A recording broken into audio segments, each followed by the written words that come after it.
Selamat datang di podcast NFL pertama di Indonesia.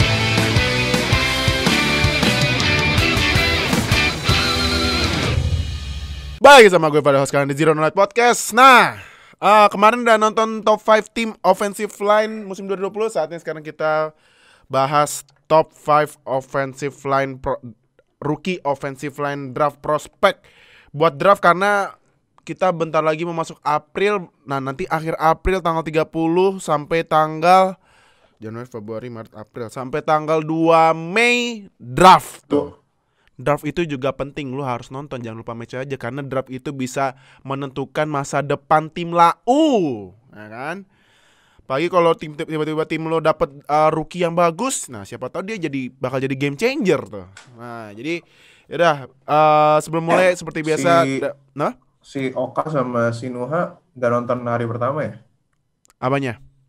Nggak nonton draft hari pertama kan? Oka sama Nuha. Oh iya. Nggak ada ya picknya ya? Gue tidur man, gue tidur. Oh iya, Rams sama Texans nggak ada ya? Tapi oh ya kan NFL draft kan pas puasa ya, jadi ya gue bisa bangun siang lah. oh iya, lumayan ya. Oh iya, bener juga. Lumayan dong tidurnya ya. Nah,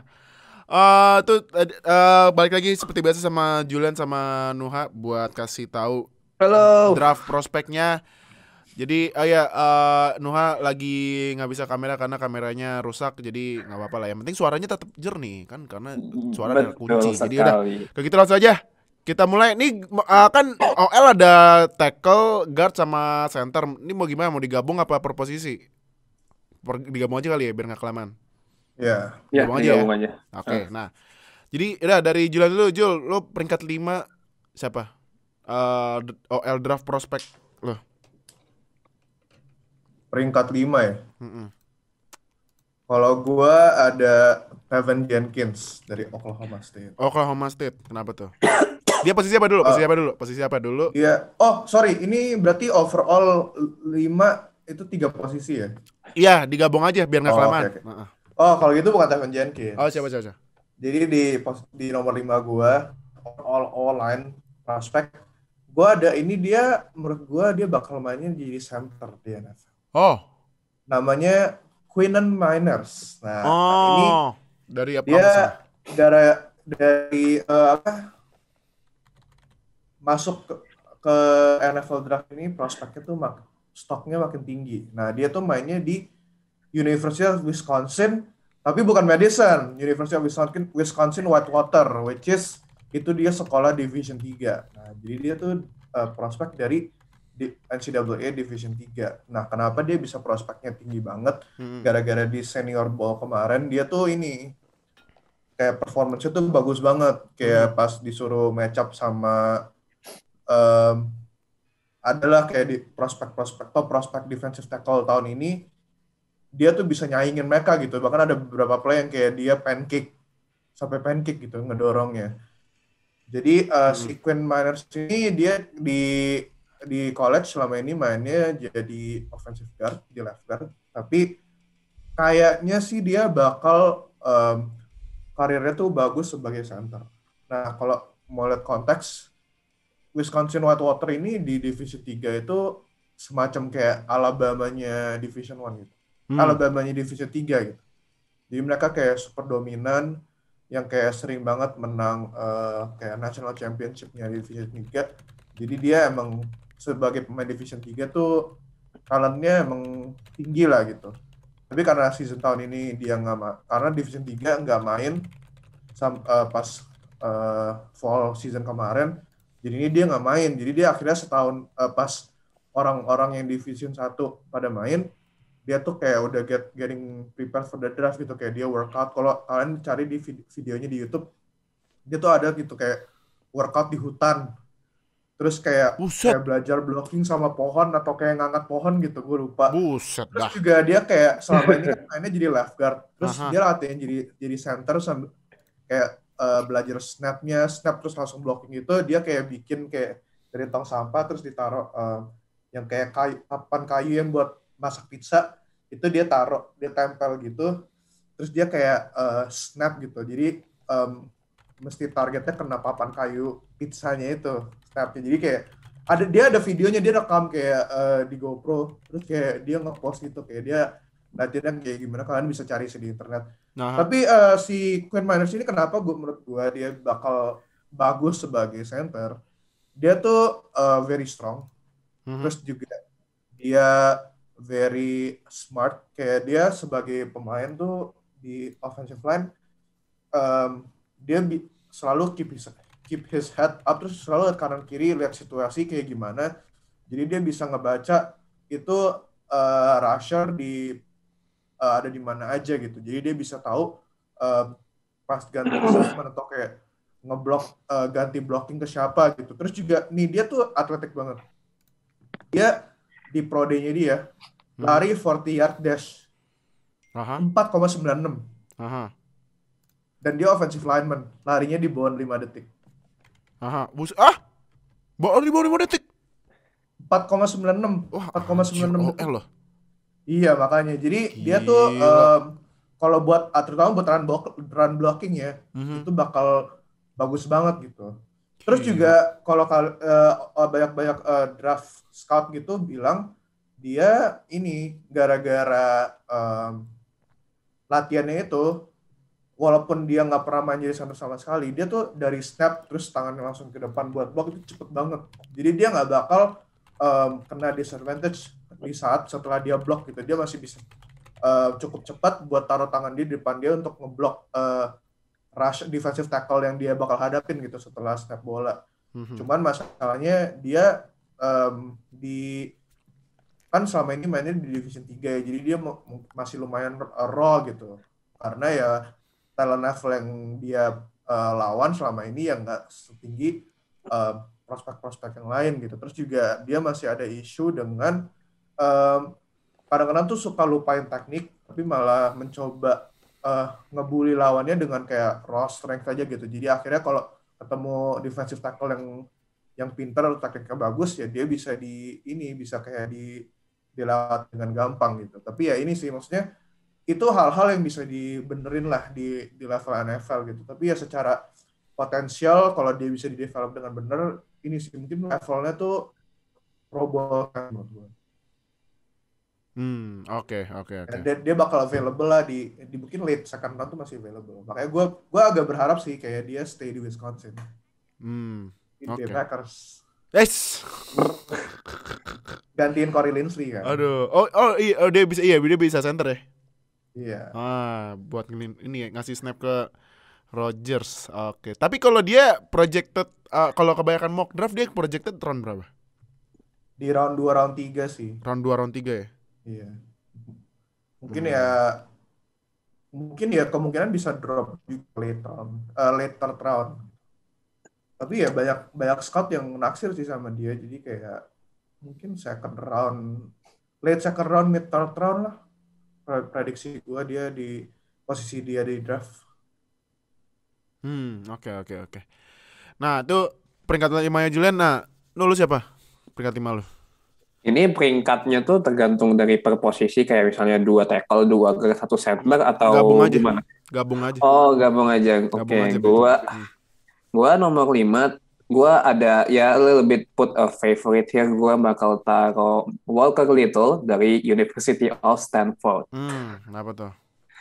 Secara size dia ya cukup gede untuk ukuran ya offensive lineman lah, 6'7". Ya 2 meter lah, itu ya gede banget lah gitu. Maksudnya dengan badan atletik itu sebesar itu. Cuman ketika musim campaign 2020 dia ini ya opt out karena pandemi biasa. Tapi karena sebelum dia opt out, waktunya nggak main di Stanford pun, sebelumnya tuh juga dia tuh nunjukin kalau dia selama di college tuh awareness dia terhadap target dia dalam ngejaga posisinya dia tuh juga bagus gitu. Awareness dia untuk lihat defensive end, untuk awareness dia untuk melihat how he read the defense itu bagus. Blocking dia juga termasuk yang cukup bagus lah. Terus dia maksudnya juga manuver dia, gerakan-gerakan dia tuh apalagi dengan terbantu dengan physicality yang gede. Emang dia gue rasa memang cukup bagus untuk bermain di posisi itu. Cuman downside-nya dia tuh dia tuh kayak bukan kayak sih, lebih tepatnya kan blocking dia tuh nggak istimewa. Apalagi kalau misalnya tim-tim yang di NFL yang benar-benar tahun misalnya musim 2020 tuh kan blockingnya nggak bagus ya, contohnya kayak Steelers lah, itu lah blockingnya ampas banget di musim lalu. Iya. Itu bakal PR kalau misalnya misalnya mungkin Steelers atau mungkin Chief kalau misalnya mau drafting Walker Little ini, PR-nya si tim ini tuh harus ngelatih downside-nya si Walker Little ini, yaitu di run blocking. Sebenarnya run blocking dia tuh ya bukannya terbilang bagus, nggak terbilang jelek, cuman ya dibandingkan dengan pass protection dia, karena mungkin juga secara footwork yang Walker Little tuh masih ya nggak bisa dibilang impresif. Tapi kalau dia bisa masuk NFL dan dia bisa ngelatih downside dia untuk run blocking sama footworknya dia, dan dia kalau bisa main konsisten, gue rasa sih dia bisa menjadi salah satu one of elite offensive lineman, karena memang secara size dia sudah mendukung sebagai offensive lineman, dan tim yang butuh OL kan juga masih banyak gitu ya, contohnya kayak, tapi kalau misalnya PR-nya kalau mau Steelers atau mau Chief gitu yang mungkin bisa ngambil OL dia di round-round yang bawah gitu. Jadi gue rasa Walker Little gue masih bisa put him in number 5. Projected berapa kalau kebanyakan mock? Kalau projected-nya si Walker Little ini lebih ke late second atau ya pokoknya late second lah. Jadi ya memang nggak terlalu gede untuk projected draft pick-nya, tapi gue rasa ceiling si Walker Little ini lumayan tinggi, terlepas floor-nya tuh nggak terlalu gede kayak mungkin kayak top kayak misalnya kayak Alijah Tucker atau mungkin Tevin Jenkins, bahkan kayak Alex Leatherwood pun floor-nya mereka dari yang udah gue sebut itu jauh lebih tinggi daripada si Walker Little. Cuma gue melihat kemampuan dia untuk bisa improve di NFL tuh jauh lebih gede, makanya ceiling dia cukup tinggi si Walker Little ini. Oke. Sip. Nah, peringkat 4 siapa? Jo. Kalau gue di nomor 4 ada ini, Oklahoma State, Tevin Jenkins. Kenapa Nah tuh? ini juga ini ya, maksudnya draft prospect dia tuh semakin dekat ke draft tuh semakin tinggi gitu. Mungkin tadinya ada yang taruh dia di mungkin akhir first round, awal-awal second round. Sekarang itu udah mulai naik ke kayak mid second round gitu di banyak mock draft. Dan emang ini sih maksudnya dia tuh rise in draft stocknya tuh very deserved gitu. Karena dia terutama kalau yang nonton college football bakal tahu gitu pas dia lawan Texas ada kan defensive end-nya Texas, Joseph Ossai itu juga salah satu top defensive end prospect gitu.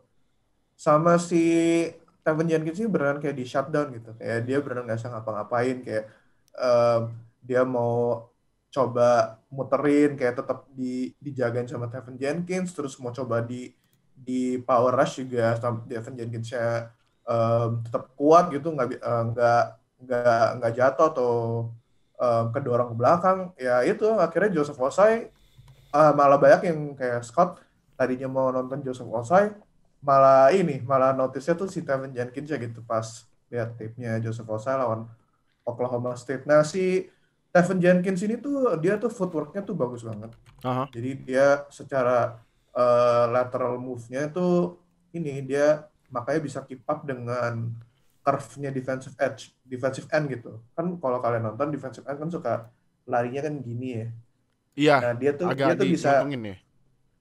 rotate dan tetap bisa keep up gitu dengan swerve-nya direction larinya defensive end gitu. Nah itu juga dari footwork-nya dia, dan juga dia hand placement-nya membantu gitu, yang dia bisa punya leverage untuk tetap defensive end itu nggak bisa deket ke dia untuk taruh tangan dan ngedorong gitu. Jadi dia kayak inilah maksudnya placement tangannya bisa menghalangi tangannya si defensive end tuh bisa ke badan dia gitu. Terus juga dia tuh nggak overcommit. Jadi dia udah sekali dorong misalnya, dia nggak langsung kayak coba dorong defensive end-nya sampai kayak jatuh atau jauh banget gitu. Tapi ya dia dorong terus lihat pergerakannya gimana, terus kayak dia react lagi ke defensive end-nya gitu. Jadi akhirnya dia nggak cuma sekali bisa ngatasin move-nya defensive end, tapi dia bisa tetap antisipasi gitu, terutama di bagian di placing, yang mana passing place itu pass protection-nya harus lumayan lama karena QB-nya mungkin kayak 3-step drop back misalnya, atau kayak mungkin going through to his second read atau third read gitu ya. Makanya si Tevin Jenkins ini tetap bisa jagain sisi kanannya QB dia gitu. Nah, cuman mungkin lateral movement-nya bagus, tapi dia kalau when he's getting into the second level dia nggak terlalu bagus.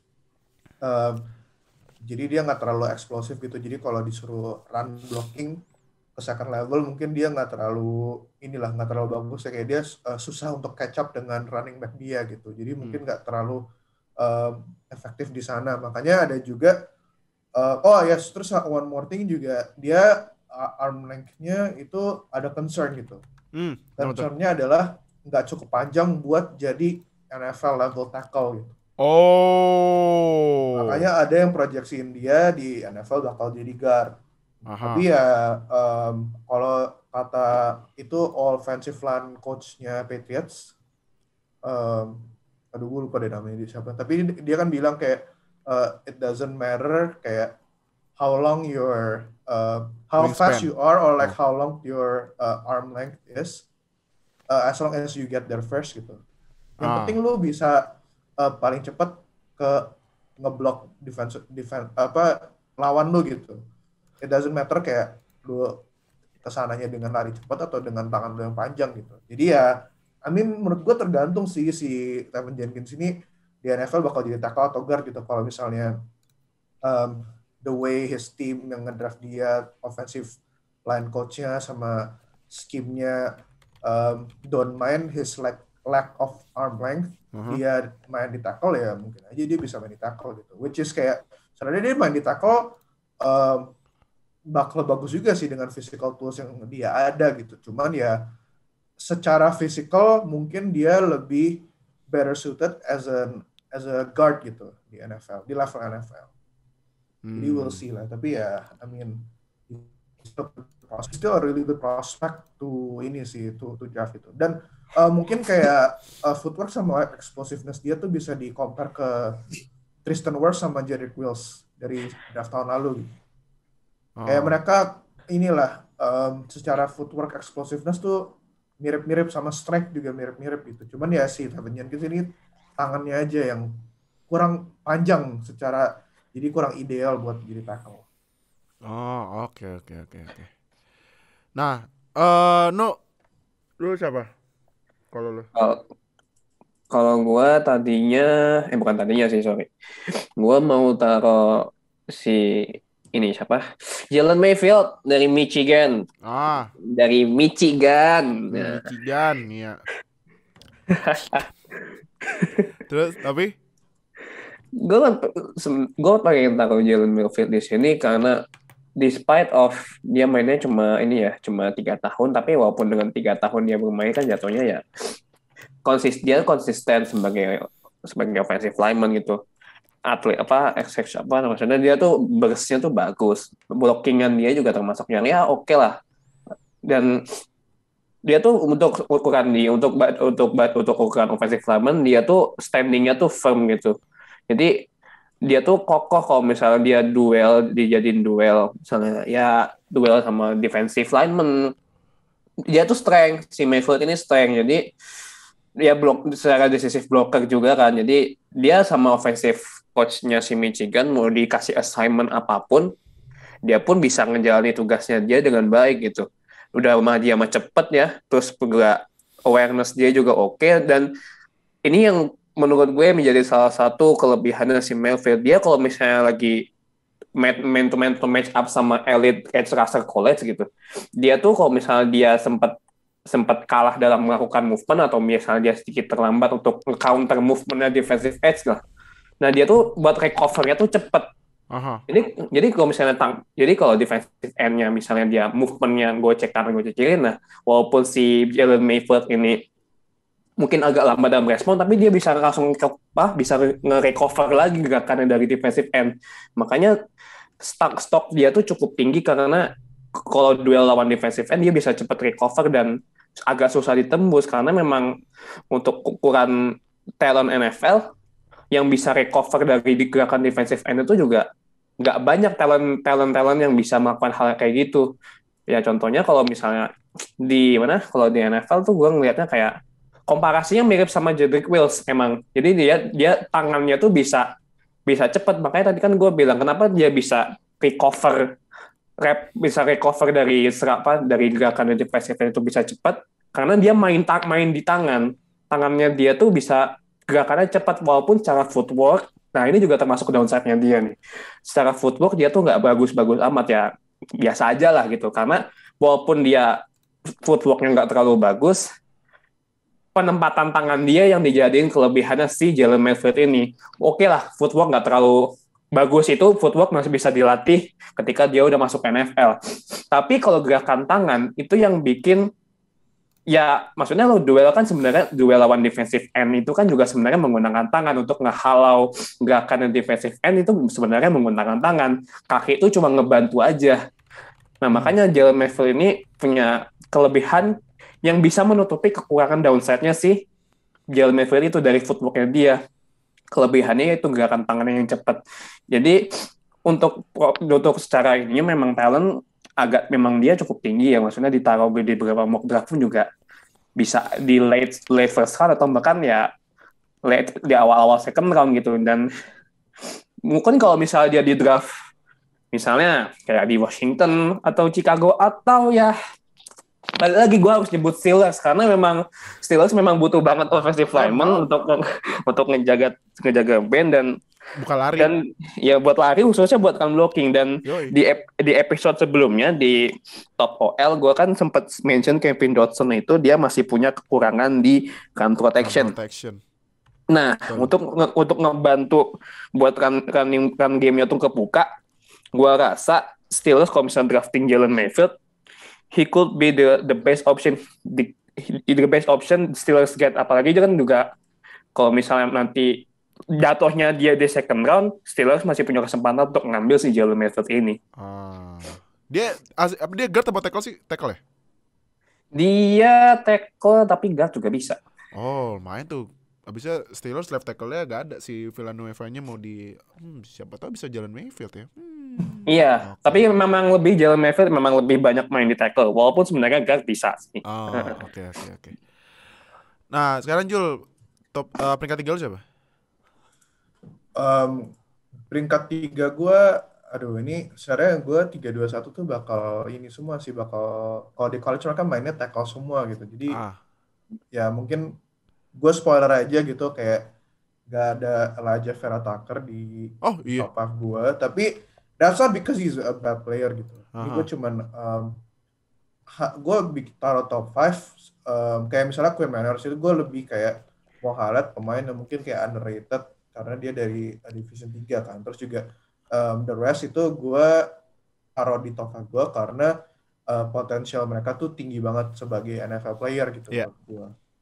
Cuman ya Elijah Vera Tucker mungkin karena dia mainnya bakal jadi guard, dan guard kan easier to play ya dan tackle gitu, makanya dia udah natural di posisi dia sebagai guard, ya naturally dia bakal sebagai pemain NFL ya bakal bagus juga gitu. Tapi menurut gue dia nggak bakal jadi generational talent gitu ya, mungkin ya Pro Bowl tapi mungkin bukan yang kayak sering jadi All Pro gitu. Kayak gue nggak taruh dia di top 5. Tapi anyway, gue di nomor 3 tuh ada Christian Darrisaw dari Virginia Tech. Nah ini dia mungkin orang-orang dia tuh ketutupan gitu sama kayak misalnya Peniswell, Rashawn Slater, terus ketutupan juga Tevin Jenkins gitu yang lagi naik, terus juga Jalen Mayfield gue lihat-lihat juga sering diomongin gitu. Tapi sebenarnya Christian Darrisaw ini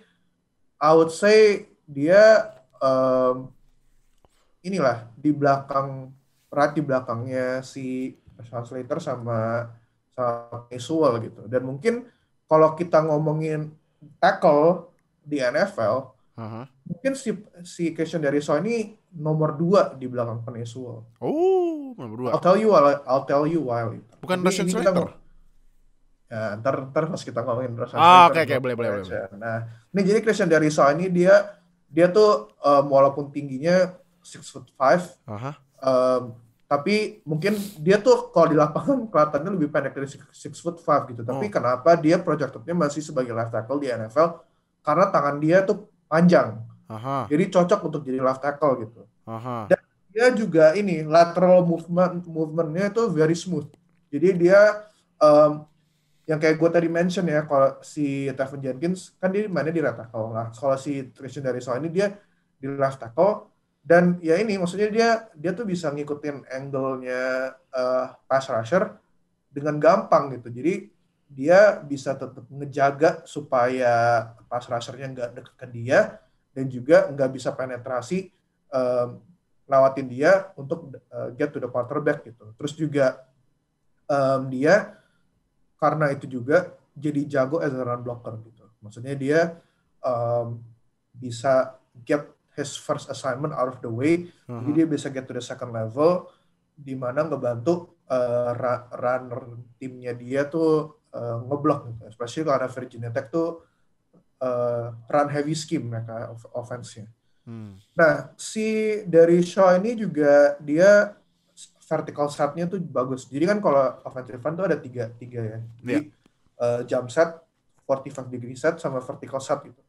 Kalau mungkin yang kayak kalian sering lihat offensive line, mereka pas snap, mereka tangannya gini terus kayak agak mundur gitu. Iya, mundur ya. Itu vertical set namanya. Nah, dia itu kalau pas ketemu pass rusher, he's very good at setting vertical set gitu. Dimana dia mundur, dan karena emang movement footworknya juga bagus, dia tetap bisa maintain balance.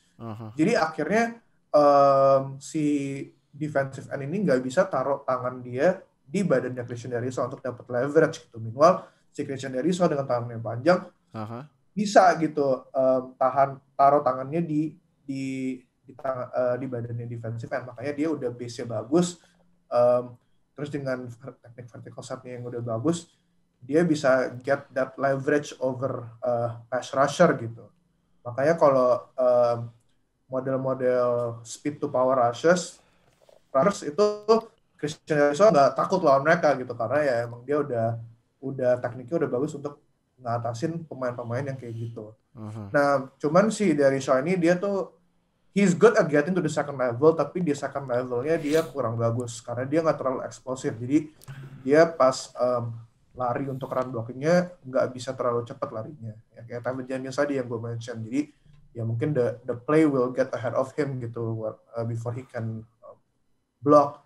Terus juga dia kadang-kadang nggak take proper angles, jadi dia akhirnya miss assignment dia pas di run blocking.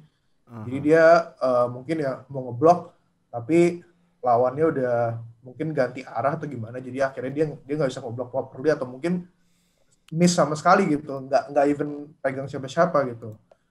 Terus juga dia kadang-kadang ini kayak udah assignment, kan dia mainnya di zone kan, jadi emang udah ada assignmentnya gitu. Nah dia udah finish his first assignment, udah dia kayak nggak hustle kayak nyari lagi siapa nih yang perlu di block gitu. Jadi akhirnya mungkin nggak ada extra defender yang mungkin ada, dia nggak recognize blitz, ya akhirnya kemis gitu. Nah itu yang jadi kendala dia di college selama di Virginia Tech season 2019 ya. Dia lumayan up and down gitu in that sense. Tapi menurut gue itu those are things yang bisa di fix sih di NFL gitu. Dan terutama juga maksudnya di NFL sendiri dia sebagai left tackle yang kalau dia bisa ke tim yang mungkin nggak serun heavy Virginia Tech, jadi dia nggak di main untuk run blocking as much as dia pas di Virginia Tech gitu, terutama di second level. Jadi dia bisa fokus aja di pass blocking, which is ya emang strength dia tuh di situ. Oke. No, yuk. Siapa peringkat 3 lo? Peringkat 3 saya sebenarnya juga, gue juga bakal naruh Christian Darrisaw juga sih dari Virginia Tech. Karena memang 3 ya memang gue juga tidak menaruh Elijah Vera Tucker. Oke, memang dia memang di beberapa mock draft Elijah Vera Tucker tuh ada yang naruh dia bakal malah di around top 20 gitu. Memang secara versatility memang Elijah Vera Tucker memang cukup oke. Cuman gue melihat ada kelebihan Christian Derisau yang tidak dimiliki oleh Elijah Vera Tucker.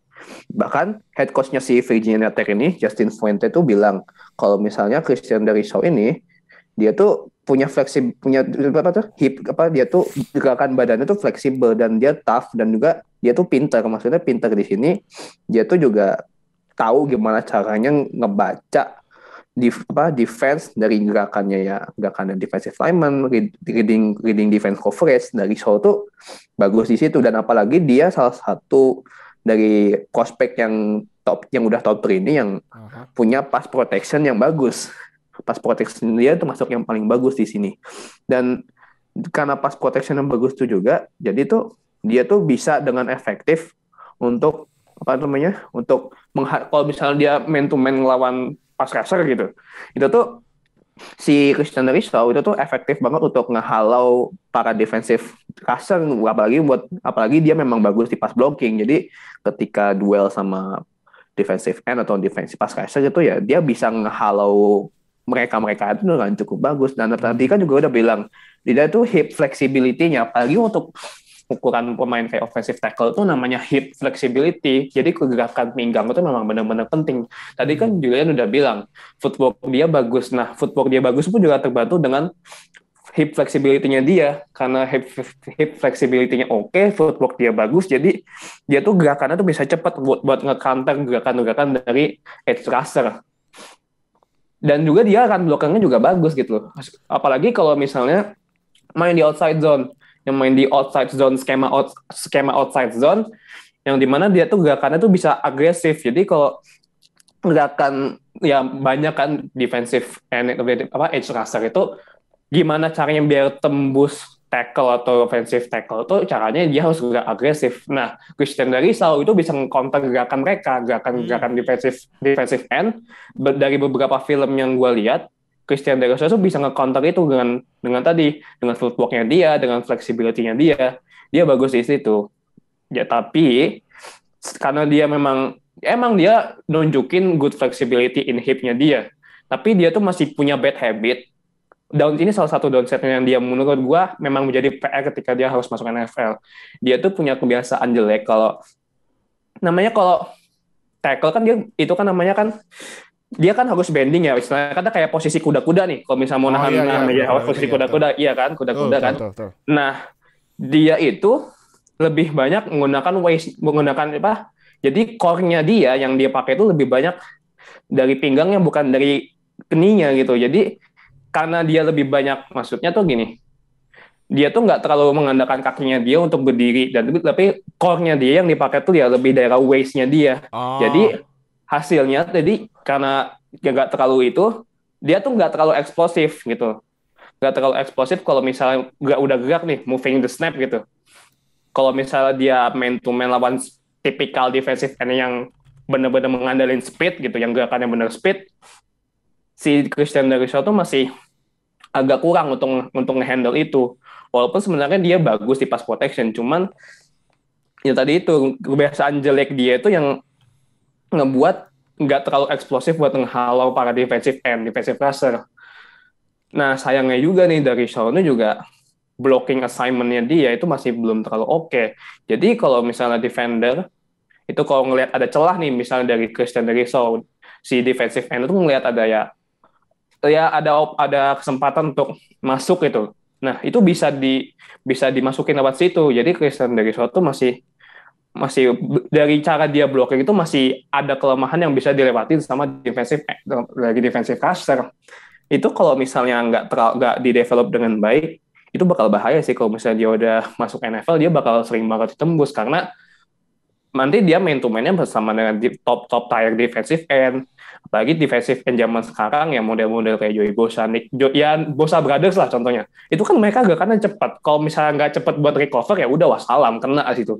Jadi ya memang PR si Christian Derisau di situ. Tapi memang dia masih bagus lah. Dia masih coachable kok. Dia masih prospeknya masih bagus, good size, sama production-nya pun juga udah proven. Jadi nggak salah kalau misalnya dia bakal ada di ya at least di top 20 lah. Itu sih Christian Deriso. Oke, Christian Deriso ya. Hmm. Oke. Nah, Jul, masuk top 2 nih. Siapa peringkat 2? Nomor 1 kan udah tahu siapa ya. Nomor peringkat 2 siapa? Nomor 1 dulu. Ya, jadi nomor 1 ada Peniswall, enggak deh. Wah. Enggak, itu nomor 1, itu nomor 1. Oh. Gila lo, ntar gue di hujat-hujat. Diamuk masa Pak kita bantar Pak. Nah, itu kalau mau peringkat jadi 2 siapa? aja, kalau gue bilang Peniswall nomor 2. Di nomor 2 gue ada Rashawn Slater dari Northwestern. Nah ini gue tadi kan udah mention ya kenapa dia itu gue bilang bukan nomor 2 kalau ngomongin tackle di NFL gitu.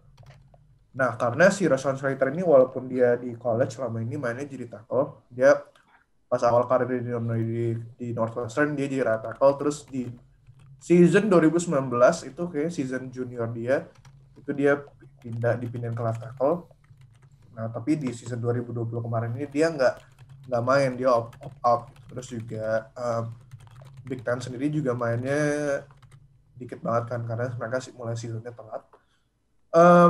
Kita ngomongin positifnya dulu deh kalau ngomongin Rashawn Slater gitu. Jadi dia kayak itu versatility dia main right tackle jago, main left tackle jago, dia main di guard pun pasti jago gitu. Bahkan ada juga scout yang ngomong ya mungkin di level NFL dia semakin dipindahin ke dalam posisinya, semakin ceiling dia bakal tambah tinggi.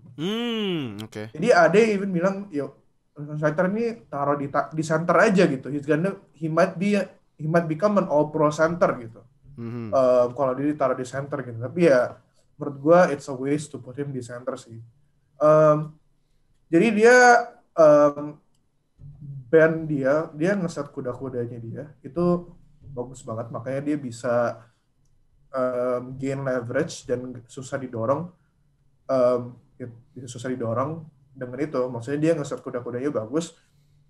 Terus juga pad level dia itu bagus gitu, nggak terlalu tinggi, terlalu kayak ini, tapi nggak terlalu ke depan juga, dia bisa ditarik untuk jatuh gitu. Jadi dia bisa tetap square badannya dengan lawan dia, dan dia bisa tetap dorong dengan efektif gitu. Jadi dia ditarik nggak bisa, didorong tuh juga nggak bisa gitu sama defensive end yang dia lawan. Makanya body positioning dia tuh salah satu strength dia gitu. Terus juga dia tuh very athletic dibanding prospek yang udah gue mention barusan. Dia getting into the second level bisa. Di second level dia juga jago gitu. Maksudnya dia bisa ngebantu blocking atau mungkin get rid of people yang mungkin bisa tackle runner dia gitu. Dia bisa catch up lah dengan running back dia, atau mungkin kalau screen pass dengan wide receiver dia gitu. Nah, terus juga dia ini, kalau gue taruh nomor 2, obviously lateral movement dia bagus kan. Jadi ya itu nggak perlu gue jabarin banyak-banyak deh. Mungkin untuk summarize strength-nya Rashawn Slater, gue cuma tinggal kasih stats-nya dia pas match-up lawan Chase Young di 2019. Yes, benar. Di Big Ten Championship pas Northwestern lawan Ohio State. Nih, walaupun Northwestern dibantai ya, 52 ya final skornya. Tapi si Rashawn Slater lawan Chase Young, nih, statsnya Chase Young pas lawan Slater, 0 sack, 0 quarterback hit, dan cuman 2 quarterback hurries. Jadi beneran tuh Chase Young di Big Ten Championship taken out of the game kalau pas lawan Rashawn Slater gitu, kayak nggak bisa ngapa-ngapain. Ya maksudnya kita udah lihat lah ya kualitasnya Rashawn Slater gitu. Cuman ya concern dia adalah ini sih, dia tuh kayak Tevin Jenkins gitu, ada concern di panjang tangannya. Jadi ya he's athletic enough untuk inilah, maksudnya get close to his the defensive end he's facing with. Tapi ada concern di level NFL dia bakal kesusahan dengan tangannya yang kurang panjang dari idealnya NFL left tackle gitu. Makanya banyak scout yang bilang better dia dimasukin ke depan gitu, kayak jadi guard atau mungkin jadi center gitu. Tapi ya ini sih maksudnya yang kayak gue tadi bilang Tevin Jenkins ya, kayak tergantung timnya suka atau enggak dengan measurement dia dan mereka main atau enggak gitu, putting someone with his measurement di posisi left tackle gitu. Tapi regardless ya ini sih maksudnya floor dia sendiri tuh udah tinggi gitu, dan ceiling dia sebagai left tackle pun juga menurut gue udah cukup tinggi gitu. Makanya gue taruh dia di nomor 2 gitu, karena menurut gue walaupun ya measurementnya kurang ideal, kalau kita lihat di history NFL banyak pemain yang pas sebelum di draft measurementnya kurang ideal tapi akhirnya mereka juga end up being very good gitu. Jadi ya ini sih bukan sesuatu yang gila gara-gara dia swanting udahlah dia drop kayak ke late first round gitu, enggak juga. Iya, oke. Gue nonton tuh yang pas workoutnya dia yang tahun berapa, 2019-2018 ya, yang dia dorong pelatih. Gue kira diajak ribut pelatih. Ngapa? Gue kaget. Kenapa?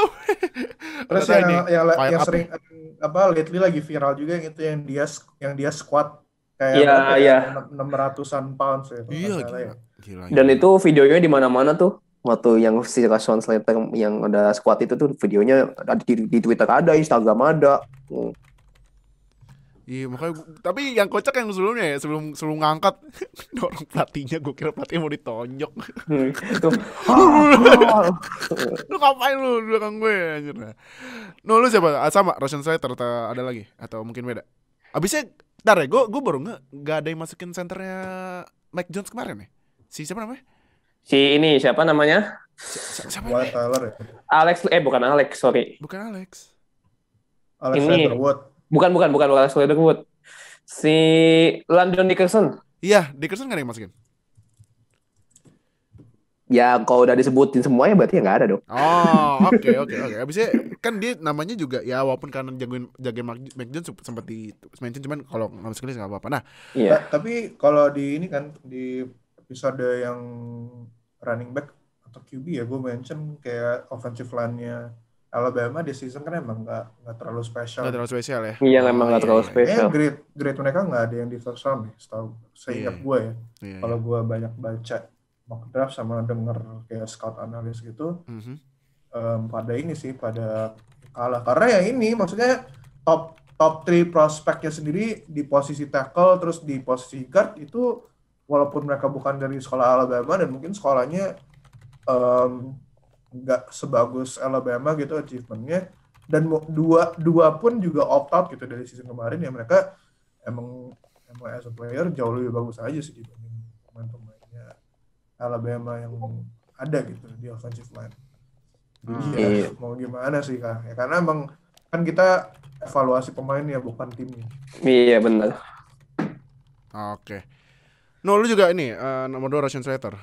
Ya, gue nomor 2 juga taruh Rashawn Slater dari Northwestern. Tapi mungkin kalau case-nya, maksudnya perhitungan top 5 kita tuh kayak perhitungan gue ketika cara menghitung dari top 5 rookie. Jadi dengan sesuai posisi ya, guard 2, tackle 2, center 1, mungkin si Landon Dickerson ini bakal masuk consideration 2 as a top center.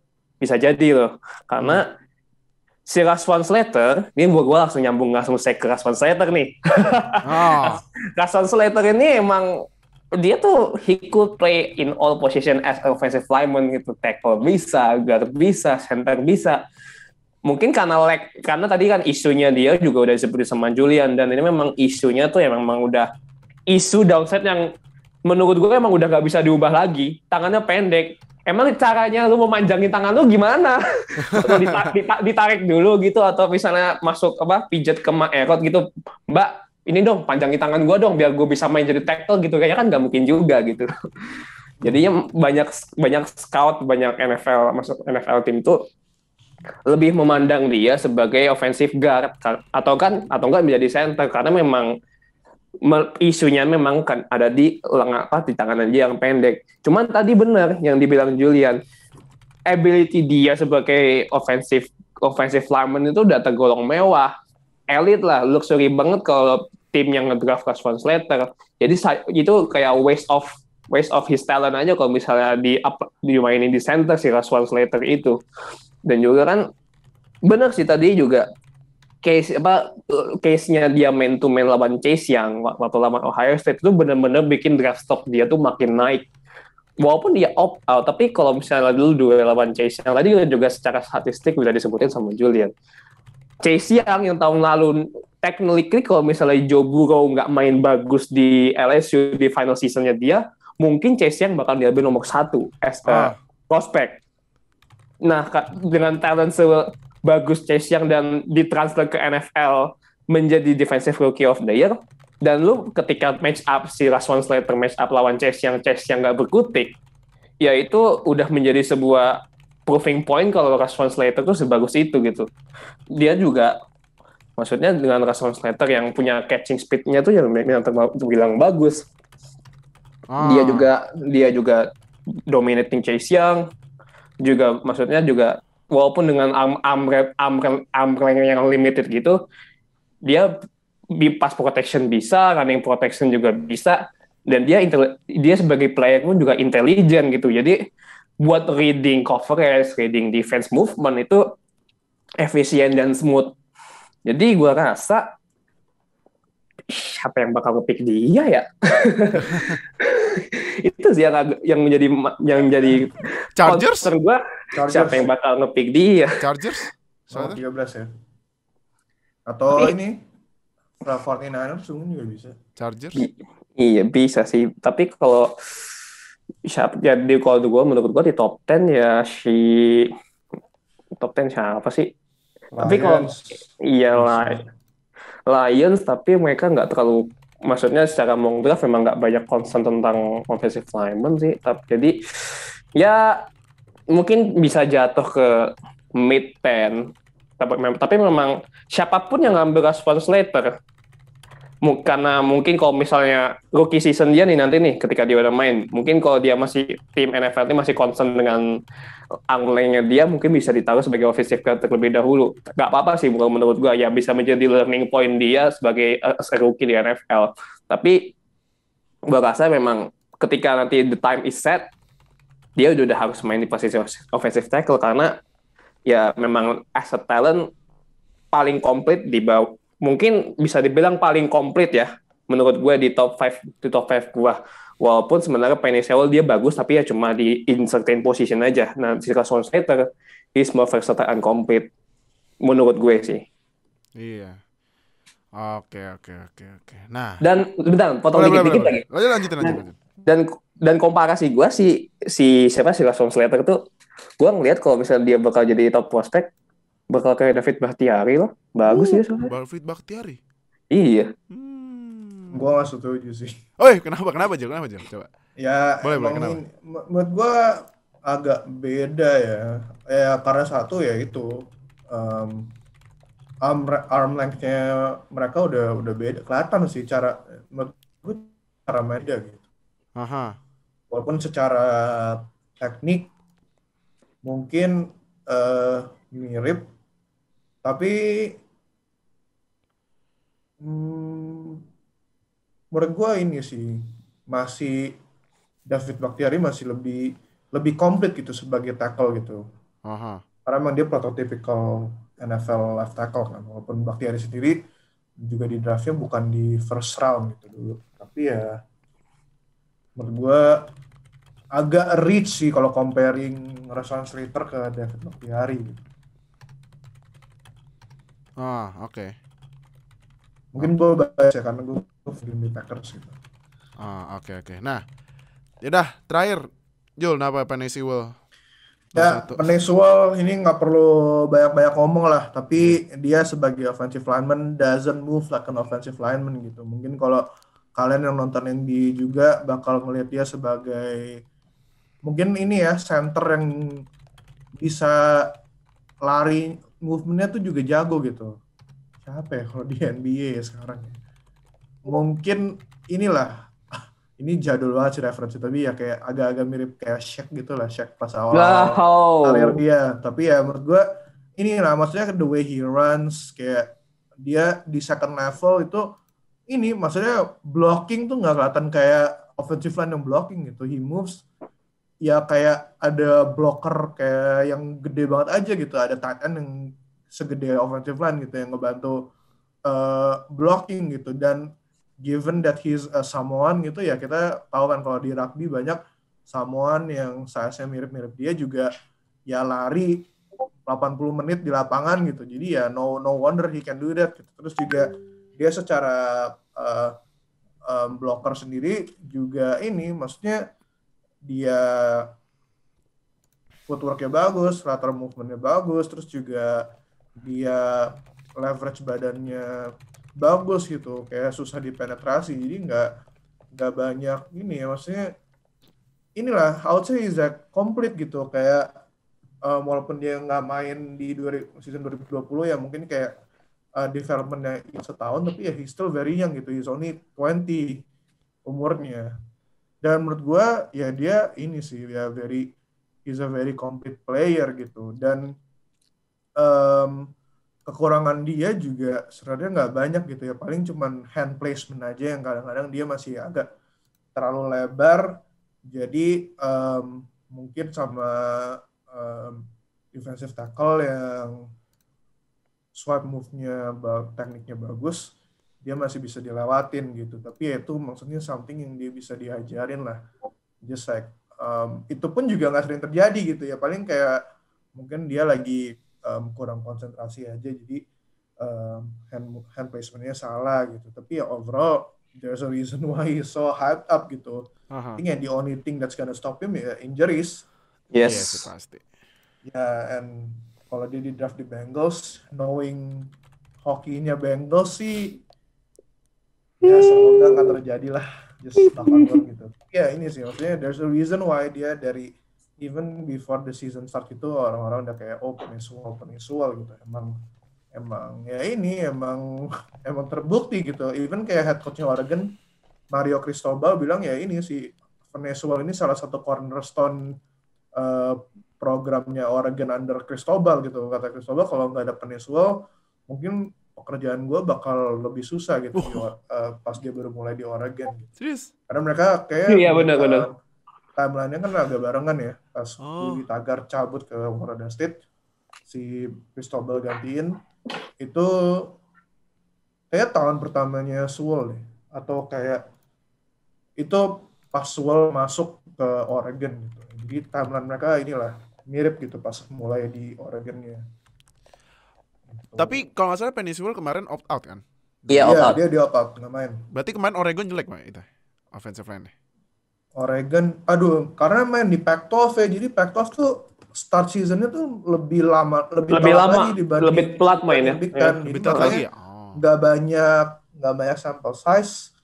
Terus juga ini maksudnya mereka nggak banyak persiapan gitu untuk seasonnya, jadi ya main just for the sake of udah starting the season aja gitu. Makanya Prince Wall juga nggak balik kan karena tanggung. Might as well just continue preparing for the draft gitu. Oke. Kalau menurut kenapa sih Will?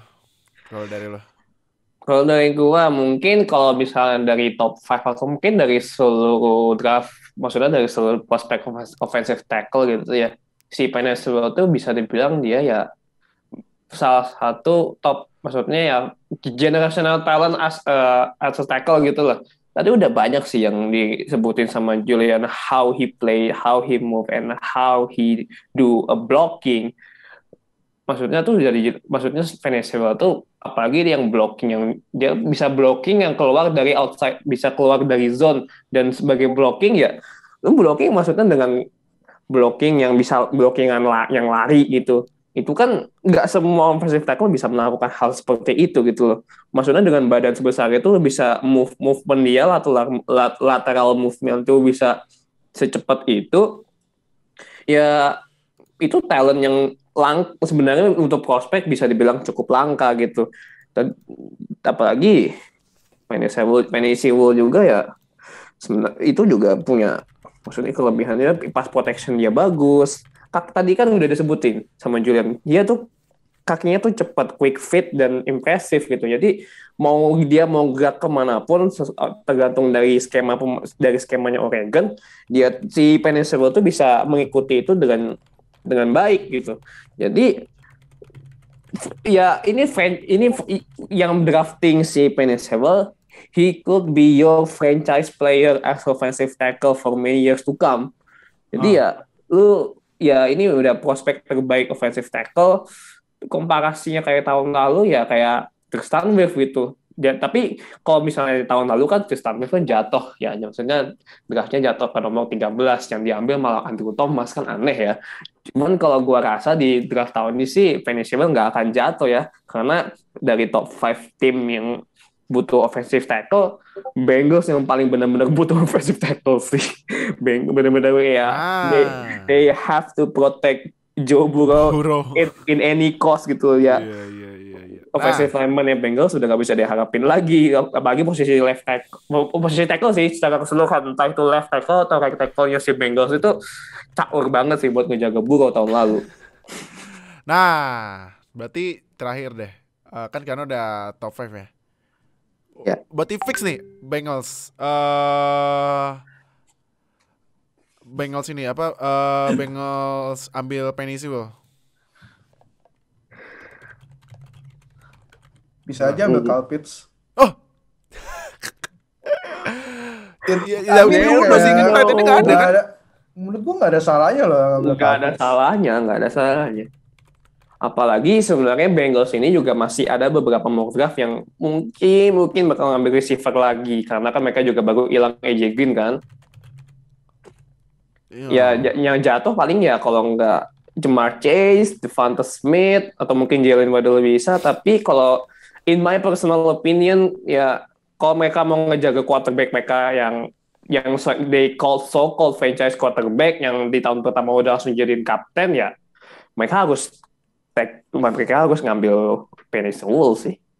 Masalahnya gini, kita ngomongin Bengals ngambil Penny Sewell atau enggak. Emangnya Falcons bisa pasti nggak ngambil Penny Sewell? Nah iya. Falcons pick keempat ya? Pick keempat, bener. Ini menarik sih. Tapi cuman ini gue bahas kalau nanya ini ya, OOT ya.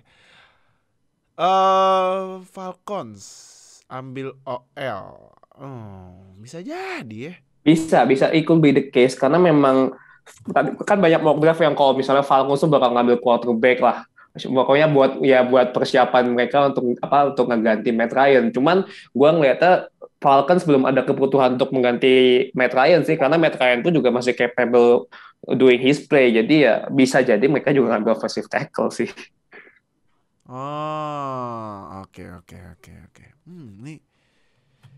Ini menarik ya. Kalau tahu-tahu gitu kan, with the 4th pick of 2021 NFL Draft, the Atlanta Falcons select Penny Sewell. Bengals, you screw up big time, anjir. Gila Bengals. Bentar, walaupun misalnya Penny Sewell udah diambil duluan, kan masih ada Rashawn Slater ya? Oke, bisa. Nah, oke. Atau mungkin Jets ngambil Penny Sewell. Buatan ini ya, dua sama Mekhi Becton ya. Itu bisa loh. Itu juga banyak beberapa analis yang juga bilang kalau misalnya Penny Sewell tuh sebenarnya bakal ditaruh di nomor 2 bukan di nomor 5. Jadi ya Jets stick with Sam Darnold gitu. Terus atau Jets stick with Sam Darnold terus ngedraft Penny Sewell gitu. Iya sih, kalau gue menurut gue sih mending gitu aja daripada ya Darnold sebenarnya masih bisa dilatih sih. Tapi tinggal tunggu butuh OL-nya aja. Terus juga kan offensive coordinator-nya Jets kan sekarang Mike LaFleur kan. Mike LaFleur ya. Kyle Shanahan 3 gitu. Dan scheme-nya Kyle Shanahan kan kalau maksudnya QB yang average pun bisa kelihatan bagus gitu. Betul. Kenapa yang sama nggak bisa terjadi dengan Sam Darnold gitu. Belum lagi ditambah weapon-nya lumayan kan, Jets di free agency ngambilnya kan. Nah, jadi sebenarnya kalau menurut gue kalau di draft itu gue yang lebih menarik itu OL sih, market OL. Habisnya market OL tuh banyak, tim butuh banyak juga. Ini mock draft yang bisa naruh apa bisa tahu bisa berubah banyak gitu. Eric Fisher aja belum sign kan? Mitchell Schwartz aja belum. Nah, kalau misal sampai kita ini ya, sampai ini dirilis ya. Eric Fisher belum design, Mitchell Schwartz belum design. Nah, Belum. Kayak misalnya Bengals sign Mitchell Schwartz atau Eric Fisher gitu, bakal tetap ngedraft Peninsula ya. Nah, bisa. Ya, belum tentu juga. Ngambil someone else kan. Iya. Itu sih. Kayak menurut gua kalau draft tuh lebih menarik pasar OL sih. Kalau gue ya, kalau gua. Bisa ya kalau nggak ada OL, QB lo abis, lihat aja Joe Burrow kan. Nah, itu. Ya kan? Jadi udah, kalau gitu thank you banget Nuha sama Julian yang udah share top 5 OL-nya. Berarti kalau gitu udah selesai semua top 5 yang rookie offense. Nah, berarti minggu depan kita bakal bahas defense. Let's go. Nah, nanti kita tentuin posisi mana dulu yang kita pilih. Nah, buat yang kemarin ada yang nebak tuh, Jul, yang lu bilang ada safety yang jagain Kyle Pitts ya. Katanya apakah JC Horn? Bukan. Gue udah balas-balasin sih di komennya. Gue belum update lagi, tapi ada beberapa yang udah gue balasin dan so far belum ada sih. Belum ya. Berarti benar gitu. Berarti tungguin aja. Abisnya kalau gue lihat di safety kayaknya agak merata ya. Bagusnya ya. Lumayan. Kalau cornerback pastinya ada Patrick Surtain sama Jace Horn ya. JC Horn. Sama Caleb Farley. Caleb Farley. Kalau linebacker siapa nih? Kayaknya linebacker juga lumayan seimbang ya. Linebacker ada ini sih. Yang nomor satunya yang pasti, di spoiler ya nih. Ya ada ini Micah Parsons dari Micah Parsons ya, Penn State. Micah Parsons dari Micah Parsons. Micah Parsons. Ya, yang ini maksudnya kayak sebenarnya dia potensialnya di top 10 tapi gak banyak orang yang ngomongin gitu. Iya, gak tahu kenapa. Tapi ya emang ini sih di season tuh offensive talentnya tuh banyak banget. Maksudnya makanya sebenarnya di top 10 bisa aja gitu yang diambil semuanya offensive player. Cuman ya Micah Parsons sendiri ini review aja deh. Kan kita bakal ngomongin juga di linebacker. Micah Parsons sendiri pas dia tahun terakhir di high school pas masih keliling sekolah, gue nonton dia pas dia datang ke Nebraska gitu, kayak ada open camp buat kayak high school recruits. Gue nonton salah satunya ada Micah Parsons. Dia kan dia pas itu ya outside linebacker defensive end kan pas sebagai high school recruit. Tapi itu dia ada di drill lawan wide receiver, ikutan terus kayak dia nge-cover wide receiver one on one gitu. Dan dia bisa keep up. Terus ada beberapa kali dia kayak pasnya kayak di tepis gitu, terus atau ada yang hampir di interception gitu. Jadi makanya dia ini sebagai one linebacker kenapa di nomor 1, karena not only dia rushing-nya lumayan bagus, nggak lumayan sih, rushing-nya bagus, tapi dia pass coverage skill-nya juga bagus gitu. Dia salah satu inilah top defensive talent gitu di draft ini. Terakhir kalau defensive line siapa sih sekarang yang main? Defensive line ada Levi Onwuzurike ya. Itu sama ini apa? University of Washington. Sama ada lagi tuh yang namanya lumayan kocak, siapa tuh namanya? Apa dari Texas tuh ada Taekwon something ya kalau nggak salah. Iya. Pokoknya gue ingat karena mereka di Senior Bowl tuh dua-duanya tuh line up lawan ini Quinn Manners yang tadi gue mention di nomor 5. Oke. Tapi simpen dulu, jangan di spoil sekarang biar nanti pas kita bahas aja top 5 rookie draft prospect pemain-pemain defense bisa dibahas lebih lanjut. Jadi dah, gitu, thank you Julian sama Nuha udah join. Jangan lupa yang nonton subscribe, klik sambil subscribe biar kita upload dapat notifikasi langsung nonton. Biar update sama NFL Indonesia dan channel kita di bawah Nuha udah ada. Semua sosial media join aja, nggak usah malu-malu. Yang dengerin di Spotify audio only langsung follow biar kita upload dapat notifikasi. Jadi dah, thank you udah nonton dan dengerin. See you di episode selanjutnya ya. Bye. Terima kasih telah bergabung dengan Zero Knowledge Podcast. Follow kami di Instagram dan Twitter @NFLFansIndo. Atau bergabung dengan kami di Line Square dengan keyword NFL Fans Indonesia. Sampai jumpa di podcast berikutnya.